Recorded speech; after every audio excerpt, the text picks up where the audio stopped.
Убакытка касам деп айтып дейт, бактылуу адамдардын бактылуу болуусу үчүн 4 шарт бар дейт. 4 шарт ошол адамдардын бактылуу болуусуна себеп болот. Эгерде 4 шарттын 4-төө жок болсо, адам таптакыр бактысыз деген болот. Эгер 4-төө толук болсо, толук бактылуу болот. Эгерде 4-төөнүн кээ бири болсо, адам бир азыраак бактылуу болот, бирок толук бактылуулуктун даамын сезе албай калып жүрө берет дейт, урматтуу бир тууганым. Анын биринчиси ыйман келтирүү. Адам ыймандуу болуш керек. Эгер адам ыйман келтирбесе, мейли канчалык бийлиги, канчалык байлыгы бар, канчалык мүмкүнчүлүгү бар, ал адам, урматтуу бир туугандарым, бактылуу боло албайт.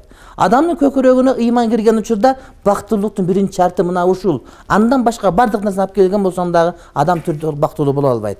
Эгерде биз Владимир Ильич Ульянов Лениндин мисалы үчүн элдер ойлошу мүмкүн, тарыхта калып калды, ушундай иш кылды деп. Бирок өмүрүн окуп көрсөң, этегинде өмүрү бактылуу эмес экендигин өзү баяндап бергенин көрөбүз. Же болбосо адамдарга кантип бактылуу болуш керек экенин үйрөткөн Дейл Карнеги жана башка кыйындарды карап көрсөң, акырында асында өлүп калган болот. Же ушундай, анткени булар толук бактылуу боло албай жүрөт да. Адам бактылуу болуш үчүн биринчи кезекте ага ыйман керек, урматтуу бир тууганым. Ыйман деген эмне? Ыйман десе бирөөлөр айтат, ыйман деген автобуска чыгып, кемпирлерге, шалдарга орун бошотуп берип коюу. Ыйман деген кызда чачын өстүрүп жүрүү. Ыйман деген аксакалдарга салам берүү. Ыйман деген коноктордун колуна суу куюу. Ыйман деген деп айтышат да. Булардын баары ыйман эмес. Алардын бардыгы ыймандын мөмөлөрү. Ыймандын жемиштери, урматтуу бир тууганым. Алар толук түрдүү ыйман эмес. Ыймандын мөмө жемиштери. Ыйман деген эмне? Ыйман деген Кудай Тааланын бар экендигин, Кудай Тааланын жалгыз экендигин билүү деген сөз. Бул ла илаха иллаллаху Мухаммадур Расулуллах деген келме менен болот. Бул мааниси эмне? Ла илаха иллаллах деген сөз Аллахтан башка Кудай жок деген сөз. Эч кандай таштар, тоолор, мазарлар, суулар касиеттүү болуп Кудай болуп бербейт. Чыныгы Аллах Тааладан башка бир да Кудай жок. Индиядагы сыйынып аткан уйдагы Кудай эмес. Ыйман мына ушундай. Аллахтан башка Аллах жок. Ибадаттын бардыгы жалгыз Кудайдын өзүнө гана таандык деген түшүнүк жүрөккө кирмейинче болбойт да. Анан бизге да мисалы үчүн жанагы машина айдагандар дөөтүп берим деп, машинаны Кудай дөөтүп пайгамбар деп дөөтүгө сыйынып жиберебиз. Төө баккандар жанагы Ойсул ата деп, уй баккандар Зеңги баба деп, эчки баккандар жанагы эмне деп коебуз? Чичаң ата деп, ушундай деп айтышат да.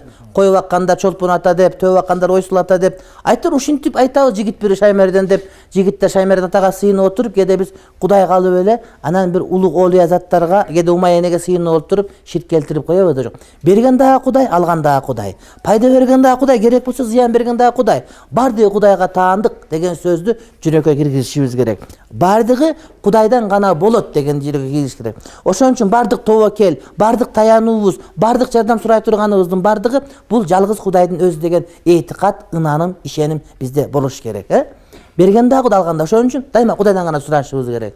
Эгерде Кудай Таалам сага жакшылык каалай турган болсо, ааламдын бардыгы чоңулуп сага жамандык каалай албайт. Инсандагылар, жиндер, суудагылар, кургактагылар бардыгы чогулуп сага жамандык каалайбыз деп кастарын тигип турса, бирок Кудайым сага жакшылык каалап турса, алардын колунан кoko тыйын дагы келбейт. Бирок Кудай Таалам тагдырга жамандык жазып койгон болсо, дүйнөнүн бардыгы чогулуп сага жакшылык каалайм деген болсо, алардын да колунан кoko тыйын келбейт да. Ошон үчүн эч ким Кудайдан калбаш керек. Кудайым деп Кудайга жалынып сурай бере турган болсо, Кудай Таалам берет. Анан эң эле кызыгы биздин динибиз бузулбаган нукура дин. Мисалы үчүн христианчылыкка барсаң, Кудайга түз чыга албайсың, ага тааныш керек болот. Попко барыш керек, поптун жанагыдай сандыгына тыйын салыш керек. Андан кийин попко айтасың, анан поп күнөөңү кечирдим балам деп айтса, анан күнөөм кечирилет деп кетип калат ушинтипчи. Бизде андай маселе жок, урматтуу бир тууганым. Бизде маселе ар ким Кудай менен түз сүйлөшөт. Билген тилиң менен, анткени баарын Кудайым жараткан. О Кудайым деп кайрылып сурай бересиң. Балыкчылык карыз таксырды билесиңер дааватчы, ким билет? Баарыңар билесиңер. Ажыга барды кемпир экөө. Анан чүкө дейт, анан Арафатта жүрөбүз. Анан эмне десем, карачымын, кара десем, бир негр аял дуба кылып атат, өзүнүн тилинде деп бир нерсе сүйлөп. Карачай мына десем, Кудай менен түз сүйлөштү ушу дейт. Ушундай кылып сүйлөшө албай аткан арманда кылып атам дейт да. Ушунча эле колу мүнтүп алып тиги кара аял эжебиз, бир тууганыбыз момун аял, ушинтип сүйлөшүп атат Кудай мененчи. Бир нерсе чаңчын деп бир нерсени айтат. Карачай дейт. Чындыгында Кудай Таалам өзү жараткан тилдердин бардыгын. Ага арабча, кытайча шарт эмес, кайсы тилде сүйлөсөңүз сүйлө, бирок чын ыхластан болуш керек. Кудай Таалам дуан кабыл кылат, урматтуу бир тууганым. Ыхлас менен болуш керек. Ыхлас кылып атканда Кудайым берет деген толук ынаным, ишеним болуш керек. Ошондо Кудай Таалам сөзсүз түрдө кабыл. Бул ыйман, урматтуу бир тууганым.